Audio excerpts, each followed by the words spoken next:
আলহামদুলিল্লাহ। আসলে সময় সংক্ষিপ্তর কারণে বেশি লম্বা আলোচনা করার সুযোগ নাই। জাস্ট 2-3 মিনিটের মধ্যে কিছু কথা বলার চেষ্টা করব।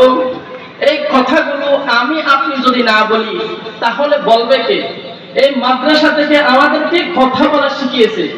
এই মাদ্রাসা থেকে এই হাফিজিয়া দারুল মাদ্রাসার যেই জমিনের মধ্যে আমরা খাবার খেয়ে এই কথাগুলো কোরআনের কথাগুলো শিখিয়েছেন আমাদের উস্তাদগণ, আমাদেরকে কষ্ট করে দিন রাত পরিশ্রম করে আমাদেরকে কোরআনে ইলম শিখিয়েছেন।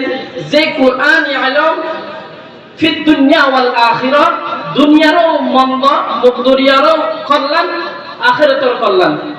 সেই সুবাদে আমি সর্বপ্রথম স্মরণ করতে চাই আমাদের এই মাদ্রাসার প্রতিষ্ঠাতা, যিনি জমিদাতা, যিনি অনেক সহযোগিতা করছেন, মরহুম আকবর শাহ সিদ্দাত সাহেব, এবং আরো স্মরণ করতেছি আমাদের উস্তাদ মরহুম মাওলানা আব্বাসউদ্দিন সাহেবকে।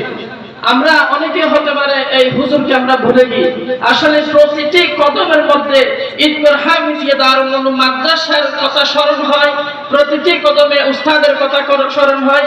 কারণ এখান থেকে আমরা মানুষের সামনে কথা বলা, মানুষের সামনে কোরআন ইলম, কোরআনে আলোচনা করা, এখান থেকে আমি শিখিয়েছি। আমরা যে দূর দূরান্ত থেকে ঢাকা সাবা ইউনিভার্সিটি থেকে ইসলামিক স্টাডিজ নিয়ে অনার্স করতেছি, ঢাকা আলিয়া কামাল করতেছি, এটা কোন জায়গা থেকে আমরা শিখেছি? এই হাফিজিয়া মাদ্রাসা থেকে শিখেছি। এই কথাগুলো যদি আমরা প্রকাশ না করি, মনের ভাবগুলো যদি আমরা প্রকাশ না করি, তাহলে আর করবে কারা? সেই সুবাদে আমাদের উস্তাদের যেই কথাগুলো আমাদেরকে শিখিয়েছে, আমরা যদি ইয়ামুরুনা বিল মারুফ ওয়া ইয়ানহাউনা আনিল মুনকার, সত্য কাজের প্রকাশ, সত্য কাজের দাওয়াত এবং মন্দ কাজ থেকে যদি বিরত রাখতে না পারি, তাহলে আমরা যেই শিক্ষক গ্রহণ করছি তাহলে এটা হলো ব্যর্থ।